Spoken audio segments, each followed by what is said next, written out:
Assalamualaikum warahmatullahi wabarakatuh. Waalaikumsalam warahmatullahi wabarakatuh. Selamat pagi. Pagi.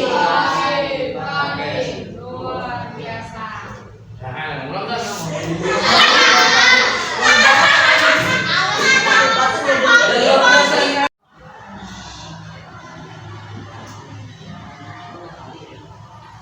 Assalamualaikum warahmatullahi wabarakatuh. Waalaikumsalam warahmatullahi wabarakatuh. Selamat pagi anak-anak. Pagi. Apa kabar hari ini? Baik. Apakah sudah sarapan? Sudah. Belum? Tidak. Oke, baiklah anak-anak, sebelum kita ke materi pada pagi hari ini, baiknya kita berdoa dipimpin oleh ketua kelas. Silakan ketua kelas.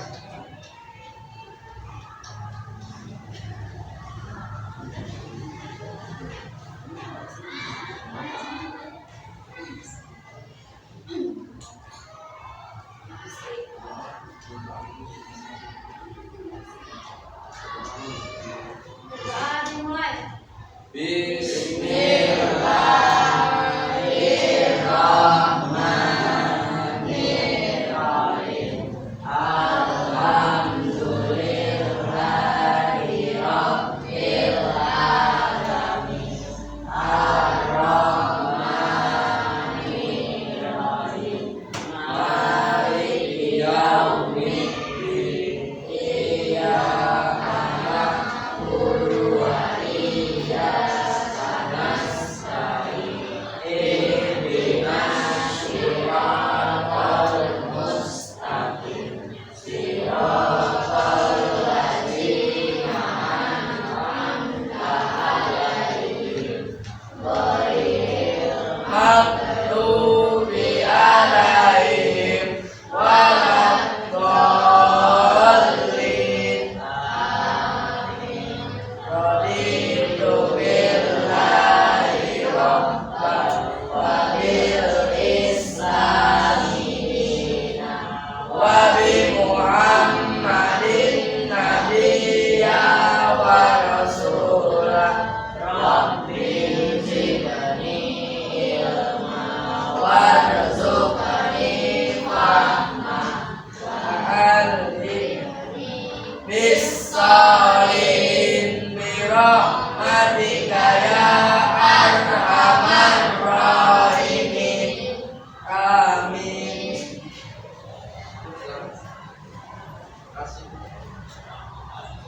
Oke, setelah baca doa, artinya kita sudah siap menerima materi yang akan Bapak sampaikan. Sebelum itu, Bapak akan absen hadiran kalian pagi hari ini. Jangan Bapak panggil, hadir, acungkan tangan, hadir. Oke.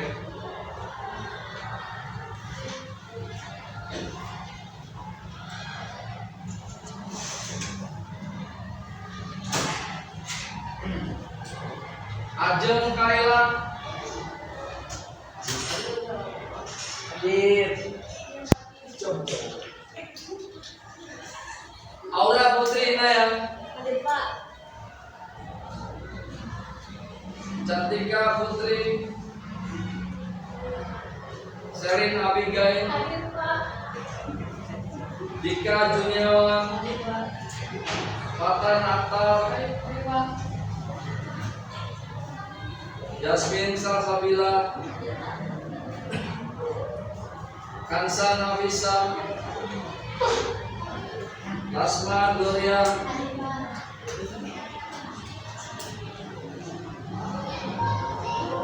Nando Kardito, Hadir Pak. Nur Cahyo Eko, Obed Rafael, Raisa Sabila, Randu Khairul, Hadir Pak. Raya Naisa, Suci Ramadhani, Sahabat Bildan, Akbar Nur Arifin, Tiara Aina. Oke. Jadi untuk kalian ini teman kalian dua yang tidak hadir, ya. Kita doakan mudah-mudahan kalian tidak hadir, yang sakit mudah-mudahan cepat sembuh dan bisa bertemu dengan kalian dan belajar bersama pada materi berikutnya. Oke, dengan anak-anak sekalian, untuk berikutnya ya tentang tujuan pelajaran. Bapak mau tanya, sebelumnya sampai mana ya materinya?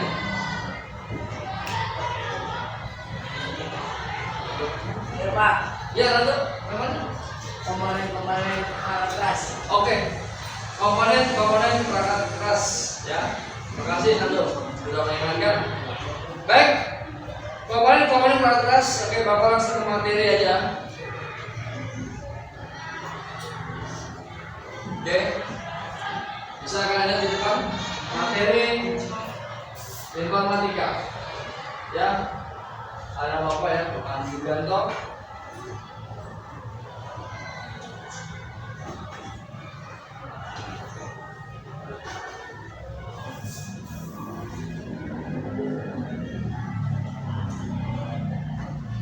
Oke, kita sekarang belajar sistem komputer perangkat keras, ya. Nah, itu ada tujuan pembelajaran, oke, yang bisa membaca atau menjelaskan tujuan pembelajaran.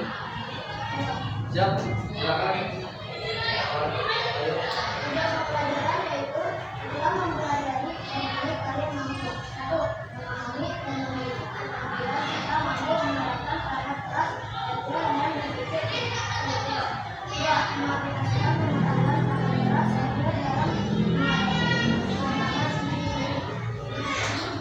Oke, terima kasih Cahyo atas penyampaiannya. Ya. Jadi tujuan pembelajaran di bagian ini atau materi ini, kalian memahami dan memiliki keterampilan serta mampu menerapkan perangkat keras dan berpikir kritis, artinya berpikir secara logik dan dapat memahami perangkat keras itu apa. Ya, nah setelah kalian memiliki dan memahami perangkat keras, kalian akan dapat mengaplikasikan perangkat keras tersebut. Yang kedua, mengaplikasikan pengetahuan perangkat keras dalam menghadapi tantangan di dunia digital. Artinya, kalian dapat mengaplikasikan pengetahuan dengan metode perangkat keras komponennya. Ya, nanti ada komponen-komponen perangkat keras yang akan Bapak tampilkan. Ya, berikutnya.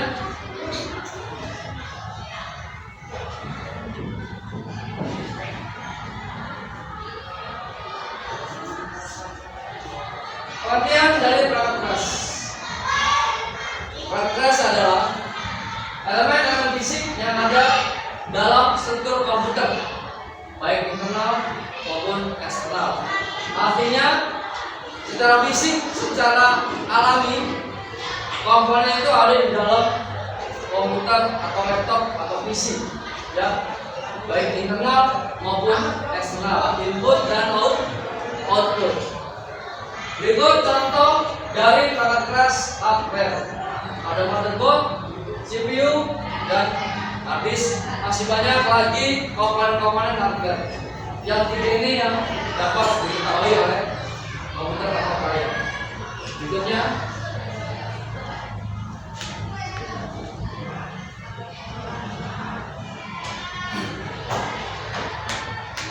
komponen-komponen perangkat keras beserta fungsinya dapat kalian lihat di depan. Yang pertama yaitu Central Processing Unit atau dikenal dengan CPU. Yang pertama dikenal dengan nama mikroprosesor atau prosesor. Prosesor merupakan pusat pengolahan data dan pengontrolan kerja komputer. Ya, berikutnya prosesor yang tersedia di pasaran terdiri atas berbagai seri dengan kecepatan dan tujuan tertentu. Ya, jadi CPU ini juga dapat dibilang otaknya komputer. Ya, jadi nggak ada CPU, komputer bisa aktif. Berikutnya, CPU terbagi menjadi dua bagian berdasarkan fungsinya. Yang pertama, arithmetical logical unit atau ALU, yaitu pusat pengolahan data seperti perhitungan matematika. Yang kedua, control unit atau CU, yaitu pengontrolan kerja komputer dalam urutan proses-proses yang telah dilakukan. Jadi artinya kalau logical unit itu dia mengolah dalam bentuk aritmatika. Ya. Oke. Berikutnya yang CU dia mengatur semua proses-proses ya dari awal kerja komputer input diproses. Nah, nanti di outputnya baru diproses dan baru di output. Berikutnya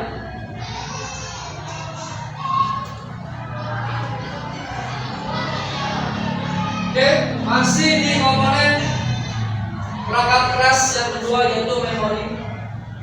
Ya. Berfungsi untuk menyimpan informasi sebelum atau sesudah proses oleh prosesor. Jadi memori itu penyimpanan data ya. Seperti laptop ada penyimpanannya sebesar ada 4 GB, 8 GB, dan juga di HP, gadget kamu ada memorinya kan, ada 2 GB, 4 GB ya, dan seterusnya. Nah, memori ini terbagi atas dua, ada internal dan eksternal. Ya, yang pertama memori eksternal RAM atau random access memory, yaitu fungsinya menyimpan program dan data-data secara sementara ketika program dijalankan dan data secara diproses.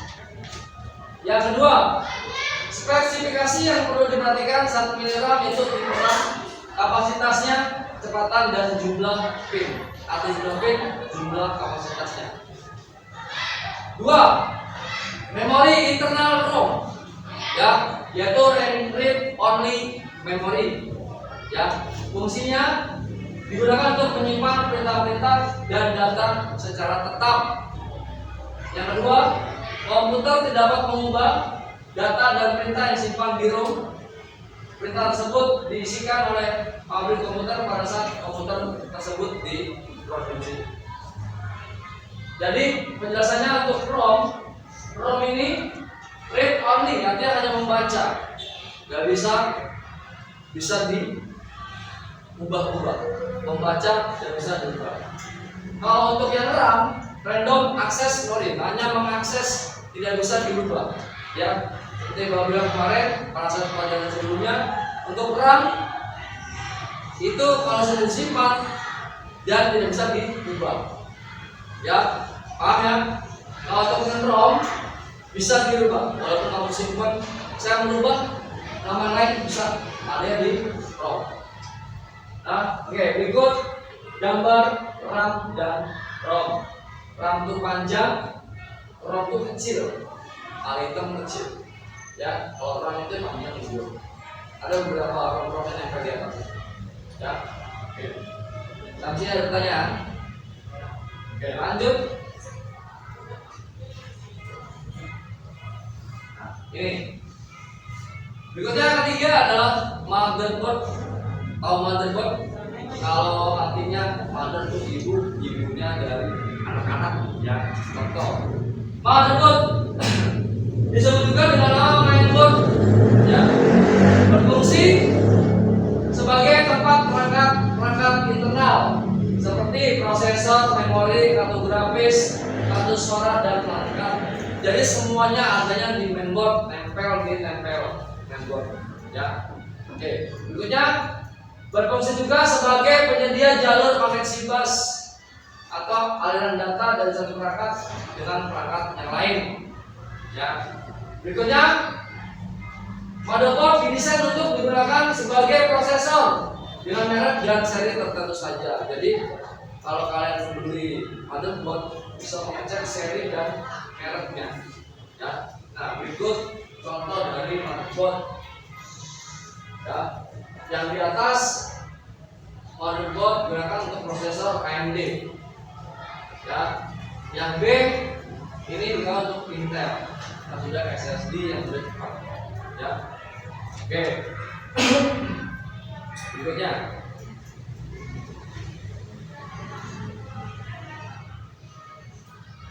Yang keempat yaitu kartu grafis, ya, lebih dikenal dengan VGA, yaitu Video Graphic Array, ya. Terus berikutnya berfungsi untuk mengubah sinyal digital menjadi sinyal gambar dalam bentuk pixel, sehingga data dalam bentuk digital dapat ditampilkan dalam bentuk gambar di layar monitor.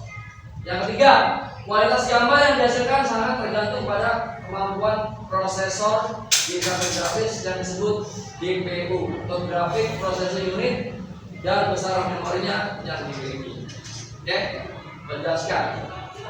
Kartu grafis ini adanya di mainboard nempel sama di mainboard atau motherboard nempel. Ya, dia ada nempelnya ada di sampingnya fan, yaitu kipas pinggiran itu dia nempel di bawah. Ya, oke. Kalau punya komputer, laptop atau PC di rumah bongkar, ada namanya gambarnya seperti itu.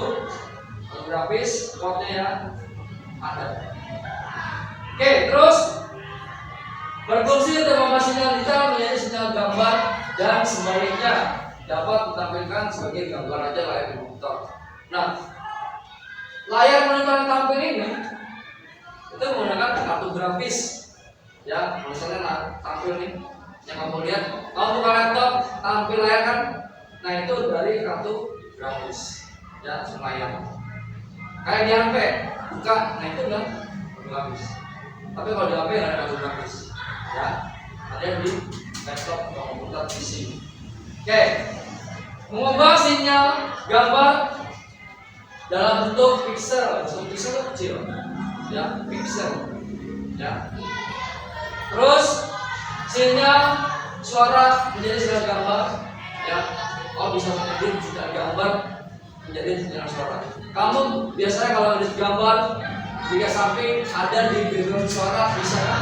Nah, itu dari kartu grafis, ya. Terus ukurannya juga besar sesuai dengan memori yang ada di HP atau di PC. Kalau masih ada pertanyaan, lanjut.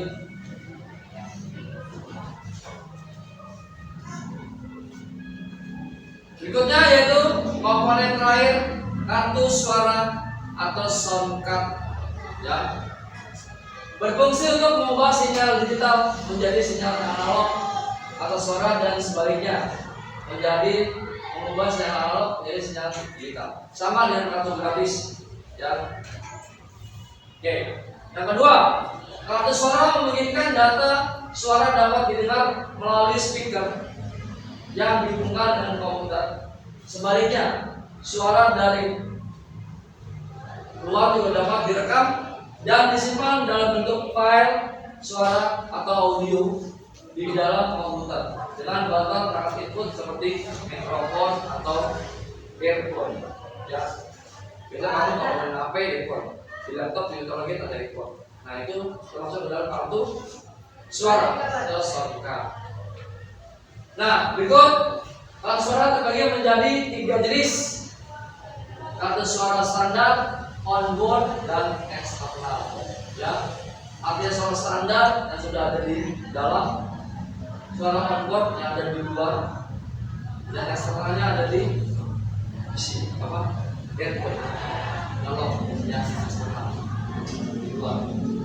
Oke, nah berikut contoh kartu suara yang standar, ya, standar. Biasanya pakainya yang standar. Ya, kalau untuk yang lain-lain mungkin tambahan, ya, atau peripheral, tambahan dari komponen. Oke, sampai sini ada pertanyaan? Ada pertanyaan? Lanjut.